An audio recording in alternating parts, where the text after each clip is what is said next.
ओम साई राम, जय साई राम। साई भक्ति से मैं साई श्रुति बहुत बहुत आभार आप सभी का साई भक्ति और साई श्रुति को इतना प्यार देने के लिए।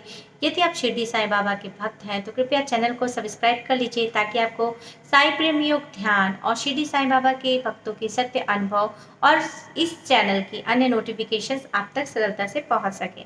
यहाँ हम श्री साई सच्चरित कि जो अध्याय 23 में आपको मालूम है साईं गुरु जी भी अपने भक्तों की कठिन परीक्षा लेते थे। तो किस प्रकार साईं गुरु जी अपने भक्तों की कठिन परीक्षा लेते थे, वो पहले भी लेते थे और आज भी लेते आए। और हाँ, ये ऐसे भक्तों के लिए वीडियो जरूर बना है जो कि साईं गुरु जी की साई सच्चरित को तो पूरा पढ़ते नहीं है और आधी अधूरी जानकारी लेकर मेरे बाबा पे आक्षेप और विक्षेप करते रहते हैं। तो कृपया ऐसे भक्त भी या ऐसे जो भक्त नहीं है, बाबा के विषय में जानते नहीं है लेकिन सिर्फ फालतू बातें करते हैं बाबा के लिए, तो उन लोगों के लिए भी ये वीडियो बिल्कुल सुन लीजिए। तो देखिए होता क्या है कि श्री साई सच्चित में वर्णन किया गया है कि हमारे बाबा पहले भी अपने भक्तों की परीक्षा लेते थे और आज भी लेते हैं। तो हम जब पहले किस प्रकार से भक्तों की परीक्षा ली जाती थी, गुरु भक्ति की कठिन परीक्षा होती थी, उसके विषय में आपको एक छोटा सा सारांश साई सच्चित का आपके समक्ष प्रस्तुत कर रही हूँ। यहाँ पे हुआ क्या कि एक बार बाबा जो है वो मस्जिद में एक बकरे की बलि का, जैसे कि हम जानते हैं कि बाबा जो है बकरे की बलि भी देते थे, तो बकरे की बलि के लिए बाबा जो है वहाँ पे बहुत ही एकदम दुर्बल बकरा था और बाबा और उनके एक बहुत बाबा भी उनको मानते थे, वो थे पीर मोहम्मद उर्फ बड़े बाबा, अर्थात बाबा उनको बड़े बाबा कहते थे, उनका नाम था पीर मोहम्मद।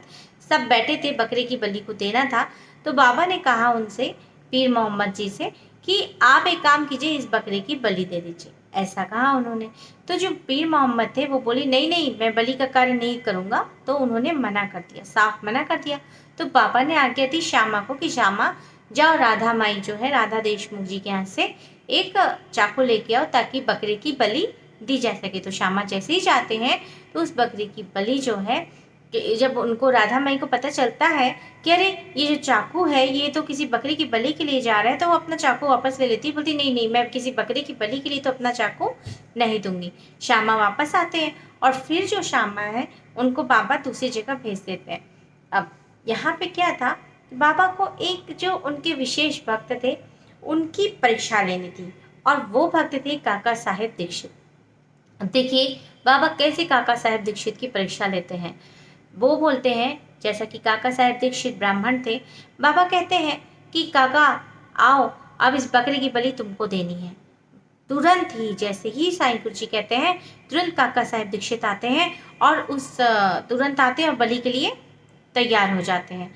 और जैसे ही बलि देने वाले होते हैं वो, और चाकू जो है वो बकरी के गले के पास आने वाला होता है, बाबा तुरंत रोकते हैं और बोलते हैं ये क्या कर रहे हो, तुम ब्राह्मण हो और तुम बलि जैसा ऐसा कार्य के निष्पादन कर रहे हो, तुम्हें बुरा नहीं लगता? तो काका साहेब दीक्षित बोलते हैं कि बाबा आपने जो कहा और आपकी हर एक जो वचन है वो हमारे पत्थर की लकीर होती है और आप जैसा कहेंगे वैसा, हम चाहे ब्राह्मण वंश में हो चाहे जिस भी वंश में हो, हम उस कार्य को करेंगे, ऐसा कहने लगे। अब बाबा जो है उनको देख के इतने प्रसन्न हुए और बोले कि ये होती है भक्ति।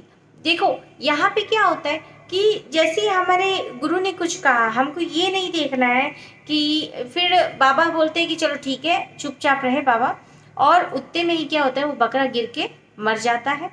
यहाँ पे बाबा काका साहेब दीक्षित से बहुत खुश होते हैं और बाबा ने यहीं पर की जो बातें हैं, जैसे कि ये यहाँ पर जो बहुत सारे जिन लोगों को साई सच्चित जो अच्छे से पढ़ते नहीं है उनको ये मालूम नहीं है कि बाबा ने कभी किसी से बलि का कार्य करवाया ही नहीं। वो तो सिर्फ परीक्षा ही ले रहे थे कि हाँ, काका साहेब दीक्षित की परीक्षा ले रहे थे कि हाँ ये जो है ये बलि का कार्य तुम कर पा रहे हो नहीं कर पा रहे हो।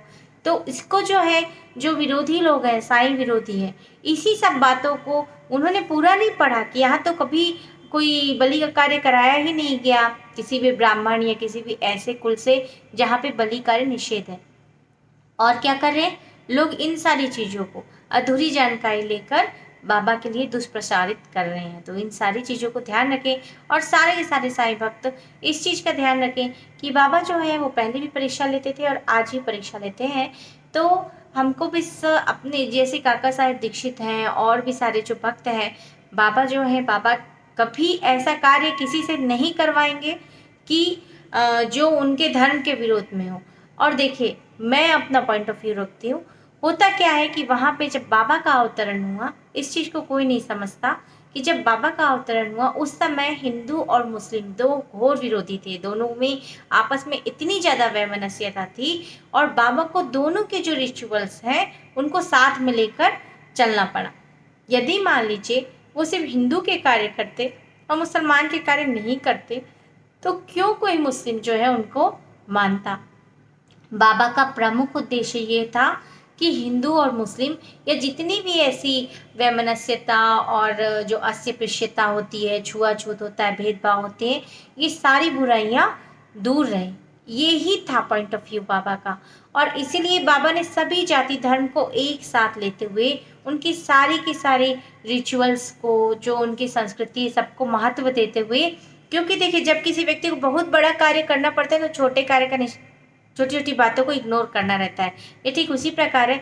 मान लीजिए कोई पानी का जहाज है बहुत बड़ा, वहाँ पे 50 से 100 लोग हैं और वो जो जहाज है वो किसी पत्थर से टकराने वाला है और बहुत सारे लोगों की हानि होने वाली है। लेकिन अगर वो कप्तान थोड़ा मोड़ ले और बगल में ही सिर्फ 2 लोग एक नाव पे हों और अगर उनको हानि पहुँचती है तो उस समय वैसी परिस्थितियों में वैसा करना उचित होगा कि 2 लोगों की जान से बढ़कर है 100 लोगों की जान। तो बस यही चीज़ थी कि बाबा को वो सारी चीज़ों को बैलेंस करने के लिए हिंदू मुस्लिम सारे लोगों के जो जो भी संस्कार थे वो सब अपनाने पड़े और दोनों को। इसका मतलब ये नहीं कि बाबा सब मिक्स कर देते थे। बाकायदा ब्राह्मणों के लिए अलग, उनके लिए अलग सारी व्यवस्थाएं होती थी। यहाँ तक कि जो लोग नहीं जानते उनको भी मैं बता दूं, बाबा की जो हांडी होती थी ना, वो हांडी भी 2 अलग अलग पात्र में भोजन बनते थे। जो कि नॉनवेज नहीं खाते थे उनके लिए एक अलग हांडी होती थी और जो नॉनवेज खाते थे उनके लिए अलग हांडी होती थी। और दोनों हांडी में अलग अलग बाबा भोजन अपना बनाते थे। तो सारे के सारे जो लोग हैं जो बाबा के लिए कुछ भी प्रचार करते हैं, कुछ भी बातें करते हैं, मैं उन सभी लोगों से कहना चाहूँगी कि कुछ भी कहने से कि पहले आप एक बार श्री साईं सच्चरित का अध्ययन करें, साईं सच्चरित को पढ़ें, तब आपको खुद स्वयं समझ में आ जाएगा। तो चलिए आज के लिए इतना ही। और सारे के सारे साईं भक्तों से ये कहना चाहूँगी कि हमारे जो श्री साईं हैं आप उन पर दृढ़ता से आस्था और विश्वास रखें। बाबा पहले भी परीक्षा लेते थे, आज भी परीक्षा लेते हैं और हमें बस एक ही काम करना है, सिर्फ अपने गुरु के चरणों में। क्यों बताऊं? क्योंकि श्री कृष्ण ने भी कहा है कि संतों का स्वरूप मेरा है और श्री साईं सच्चरित में लिखा है कि जो भी व्यक्ति गुरु और ईश्वर में भिन्नता रखता है उसे कभी भी ईश्वर की प्राप्ति नहीं होती है। गुरु और ईश्वर एक ही है। आप समभाव से अपना समर्पण करें और उसके बाद फिर बाबा और ईश्वर स्वयं सब संभाल लेंगे। आपके जो भी प्रश्न होते हैं, जो भी उत्तर होते हैं, मैं उनका निराकरण करने की पूरी कोशिश करती हूँ। इसके साथ ही साथ आपको बता दूँ, सोमवार से शुक्रवार तक हमारा साईं प्रेम योग ध्यान मेडिटेशन निःशुल्क फ्री ऑफ कॉस्ट किया जाता है।